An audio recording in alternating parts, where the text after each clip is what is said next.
প্রিয় বন্ধুরা, social reflex YouTube চ্যানেলে আপনাদের আরও একবার স্বাগত জানাই। পৃথিবীর বৃহত্তম গণতন্ত্র ভারতীয় লোকসভা নির্বাচন 2024 গত 19 এপ্রিল থেকে শুরু হয়ে গেছে। এই বিরাট গণতান্ত্রিক কর্মযজ্ঞে ভোটদান করছেন প্রায় 97 কোটি ভারতবাসী। বন্ধুরা, আপনারা জানেন কি এই বিরাট গণতান্ত্রিক কর্মযজ্ঞে কোন কোন দল প্রতিদ্বন্দ্বিতা করছে? এখন সোশ্যাল রিফ্লেক্স ইউটিউব চ্যানেল। তিন প্রতিপক্ষ হলো বিজেপি নেতৃত্বাধীন এনডিএ জোট। এই এনডিএ জোটে প্রধান শরিক হলো বিজেপি। তাছাড়া এনডিএ জোটে কতগুলি এবং কোন কোন দল আছে তা আপনাদের জানাবো। কংগ্রেসের নেতৃত্বাধীন ইন্ডিয়া জোটে কী কী দল আছে, এই দুটি জোটের বাইরে অন্যান্য প্রধান দলগুলিই বা কী কী, তাও আপনারা সমীক্ষাটা দেখতে থাকুন এবং জানুন আমার সোশ্যাল রিফ্লেক্স ইউটিউব চ্যানেলে। এনডিএ বা ন্যাশনাল ডেমোক্রেটিক অ্যালায়েন্সের বিজেপি নেতৃত্বাধীন এই জোটে সর্বমোট 25টি দল আছে। প্রধান দল ভারতীয় জনতা পার্টি, নরেন্দ্র মোদী, অমিত শাহ এবং জেপি নাড্ডার নেতৃত্বে। বিজেপি 543টি লোকসভা আসনের মধ্যে 446টি আসনে লড়াই করছে। অপর সহযোগী দল অন্ধ্রের প্রাক্তন মুখ্যমন্ত্রী চন্দ্রবাবু নাইডুর তেলেগু দেশম পার্টি 13টি আসনে লড়াই করছে। বিহারের মুখ্যমন্ত্রী নীতিশ কুমারের জনতা দল ইউনাইটেড বিহারে 16টি আসনে লড়াই করছে। মহারাষ্ট্রের মুখ্যমন্ত্রী একনাথ শিন্ডের শিবসেনা গোষ্ঠী মহারাষ্ট্রে 13টি আসনে এনডিএ জোটের হয়ে প্রতিদ্বন্দ্বিতা করছে।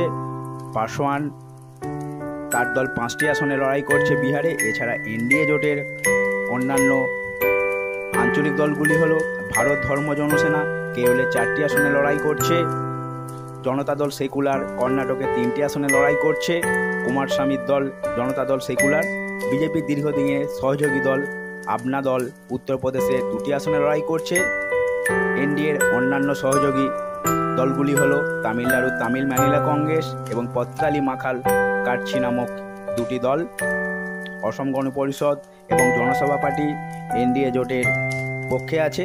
তো বন্ধুরা, এই 25টি দলের জোট হলো এনডিএ বা national democratic alliance, Nitish Kumar Eknath শিন্ডের দল। কংগ্রেসের নেতৃত্বাধীন ইন্ডিয়া বা India national development inclusive alliance জোট আছে অখিলেশ যাদবের সমাজবাদী পার্টি। তাছাড়া এই জোটে আছে বিহারের প্রাক্তন মুখ্যমন্ত্রী লালু প্রসাদ যাদবের দল রাষ্ট্রীয় জনতা দল, দিল্লির মুখ্যমন্ত্রী অরবিন্দ কেজরিওয়ালের আম আদমি পার্টি, বামফ্রন্টের 4 দল সিপিআইএম, ফরওয়ার্ড ব্লক, আরএসপি এবং সিপিআই। মহারাষ্ট্রের উদ্ধব ঠাকরের শিবসেনা গোষ্ঠী ইন্ডিয়া জোটের অংশীদার। পশ্চিমবঙ্গে ইন্ডিয়া জোটের মধ্যে আসন ভাগাভাগি না হলেও তৃণমূল কংগ্রেস এই জোটে আছে। তৃণমূল সুপ্রিমো মমতা ব্যানার্জি যদিও পশ্চিমবঙ্গে একা লড়াই করছে। মহারাষ্ট্রে শারদ পাওয়ারের দল এনসিপি ইন্ডিয়া জোটের আর এক শরিক। তামিলনাড়ুর মুখ্যমন্ত্রী স্ট্যালিনের দল ডিএমকে, তারাও ইন্ডিয়া জোটের অন্যতম শরিক। এছাড়া এই জোটে আছে ন্যাশনাল কনফারেন্স, ইন্ডিয়ান মুসলিম লীগ এবং অন্যান্য ছোট বড় দল মিলিয়ে 26টি দল। ইন্ডিয়া জোটের বড় শরিক কংগ্রেস 329টি আসনে লড়াই করছে। বামফ্রন্টের বিভিন্ন দল লড়ছে প্রায় 100টি আসনে। রাষ্ট্রীয় জনতা দল লড়ছে বিহারের 24টি আসনে। সমাজবাদী পার্টি লড়ছে উত্তরপ্রদেশের 62টি আসনে। তৃণমূল কংগ্রেস গোটা দেশে প্রতিদ্বন্দ্বিতা করছে 48টি আসনে। আম আদমি পার্টি লড়াই করছে 22টি আসনে। এছাড়া ডিএমকে 21টি আসনে, ন্যাশনাল কনফারেন্স 3টি আসনে, ইন্ডিয়ান মুসলিম লীগ 2টি আসনে লড়াই করছে এবং অন্যান্য ছোট ছোট দল কিছু আসনে লড়াই করছে ইন্ডিয়া জোটের পক্ষে। অষ্টাদশ ভারতীয় সাধারণ নির্বাচনে ইন্ডিয়া এবং এনডিএ জোটের বাইরেও আরও কিছু কিছু আঞ্চলিক দল আছে।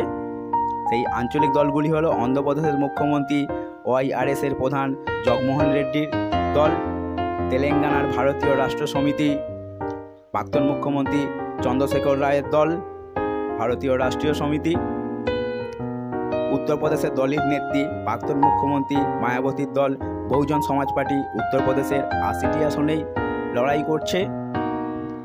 এছাড়া আসাদুদ্দিন ওয়াইসির মিম অন্ধ্রপ্রদেশের কিছু আসনে লড়াই করছে। এছাড়া উড়িষ্যার মুখ্যমন্ত্রী নবীন পটনায়কের বিজু জনতা দল উড়িষ্যার সবকটি আসনে লড়াই করছে।